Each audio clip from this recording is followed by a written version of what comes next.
공수처 출범을 앞두고 더불어민주당은 연일 검찰개혁에 박차를 가하고 있습니다. 양지열 변호사를 연결해 자세한 얘기를 좀 나눠보도록 하겠습니다. 양 변호사님 나와 계시죠? 네, 안녕하세요. 네. 양결입니다. 초대 공수처장 얘기부터 해봐야겠습니다. 김진욱, 이건희 두 후보가 이제 최종 후보로 올라가 있는데 글쎄요, 이 뭐 사람의 됨됨이와 능력을 보고 정하는 거기도 합니다만은 그건 잠깐 좀 뒤로 밀어놓고 한 사람은 판사 출신, 한 사람은 검사 출신입니다.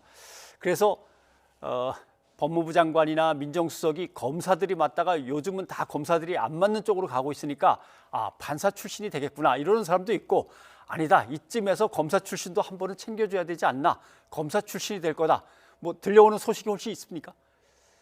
뭐 특별하게 지금 소식이 있는 건 아니고요. 예. 아시다시피 지금 후보자 두 사람 중에 이 대통령이 한 사람을 지명을 하는 건데 네. 장단점이 있어 보입니다. 말씀하신 것 같이 김진욱 연구원 같은 경우에는 이 현재 고위공직자범죄수사처가 검찰 개혁이라고 하는 부분과 맞물려 있기 때문에 아무래도 검찰 출신보다는 법원의 출신인 판사가 낫지 않겠느냐. 네. 그리고 또 판사 출신이지만 특검의 사실상 최초의 특검이었던 조평사 파업 사건의 수사관 경력도 있기 때문에 행정적인 어떤 영향도 있을 것이다라는 의견도 있고요.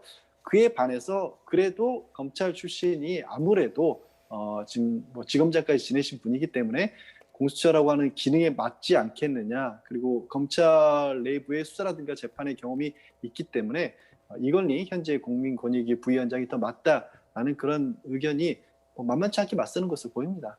네. 지금 야당은 위법한 절차로 야당 측의 위원들이 추천하는 어떤 권리가 다 상실돼 버리고 발의가 되지 않았다라고 해서 이런 독선이 어딨냐고 하는 거고 여당은 또 연장하면서 어떻게든 방해하려고 꼼수를 부리는 거 아니냐 이렇게 해서 결국 야당은 법적인 어떤 투쟁까지 하겠다는 건데 법적 투쟁이 가능한 사안입니까? 저는 굉장히 어려워 보입니다. 예. 일단은 정치적으로 봤었을 때도 추천위원회를 6번을 거쳤고요. 그러니까 야당에서 얘기하는 부분은 6차 추천위원회가 열리기 직전에 추천위원을 새롭게 선임을 했기 때문에 그 추천위원회 추천하는 인사부터 포함해서 전부 다 다시 봐야 되는 거거든요. 근데 그렇게 하는 것은 그동안 기다려왔던 것에 비춰봤을 때 너무 좀 그냥 미루는 것으로 보여질 수도 있고요. 예. 그리고 법적으로 봤었을 때도 이게 뭔가 행정청이 누군가 한 사람을 향해서 처분을 한 게 아니지 않습니까?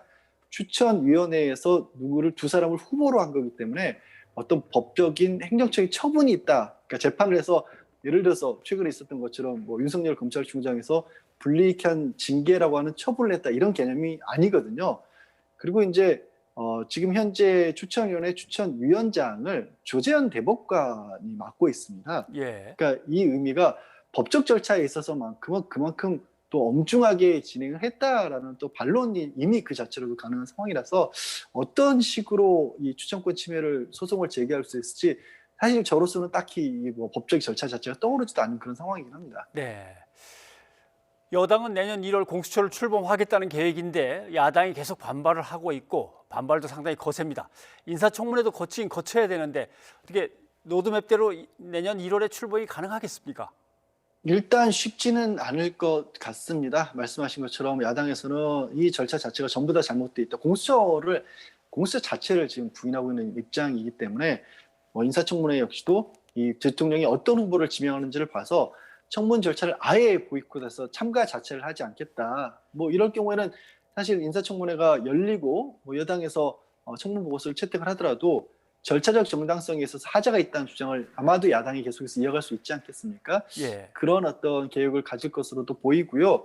또 한편으로 이제 공수처장을 이렇게 어렵사리 임명을 하더라도 함께 일을 해야 될 이 공수처 검사들을 임명을 해야 되는데 아마도 이제 검사들을 지명하는 데 있어서도 이 협조를 안 할 것으로. 그러니까 인사위원회 자체도 야당 몫이 있기 때문에 거기에서 또 협조를 좀 안 하는 그런 방법을 택하지 않을까. 그렇게 해서 여러 차례 좀 지연을 하려는 시도는 있을 것으로 보입니다. 네.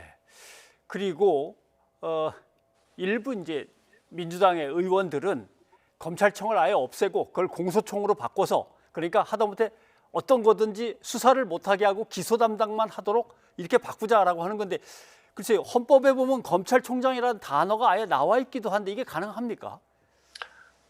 그냥 바로 법을 바꿔서는 어려울 것으로 보이고요. 근데 예. 헌법에 검찰총장이란 말이 나와 있지만 검찰총장이 하는 역할 자체를 구체적으로 정해놓은 건 아니거든요. 아, 예. 그렇기 때문에 이제 공수처라고 이름을 바꾸지 못하고 검찰청을 그대로 유지하더라도 검찰총장의 역할 자체를 바꿀 수는 있는 거죠.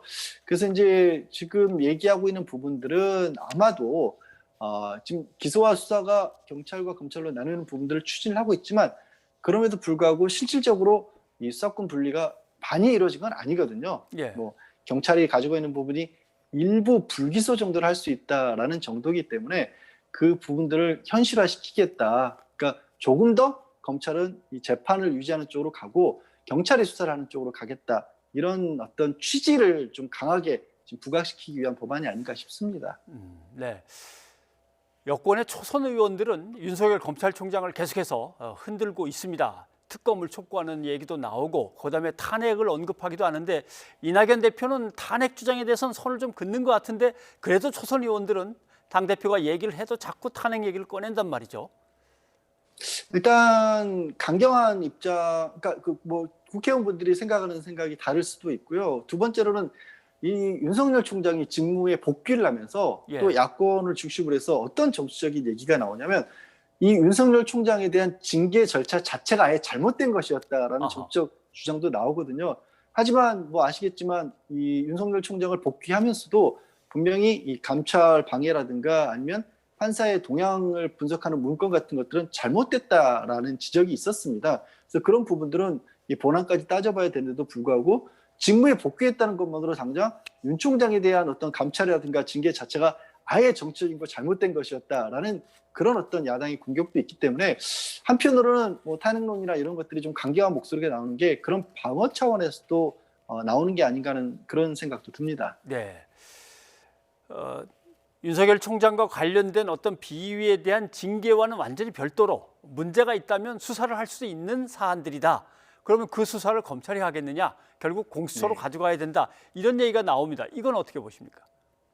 지금 이미 뭐 윤석열 총장의 장모라든가 또 배우자에 대한 수사 그리고 일부분은 뭐 재판으로도 이미 시작된 부분도 있고요. 예. 그래서 그런 부분들 또 이제 감찰과 관련된 부분들은 현재도 공방이 좀 이루어진 부분들이 있습니다. 윤석열 총장 측에서는 감찰 방해한 부분이 아니라고 했지만 또 감찰을 진행했던 한동수 감찰부장 같은 경우는 그 부분이 잘못됐다라는 주장을 계속해서 유지를 하고 있기 때문에 그런 부분에 있어서 수사의 단서가 나온다라고 한다면 미리 가정을 해둘 게 아니라 지금으로서 봤었을 때는 뭐 공수처가 수사를 하는 것이 정상적인 어찌 보면 제도의 취지에는 맞는 것이겠죠.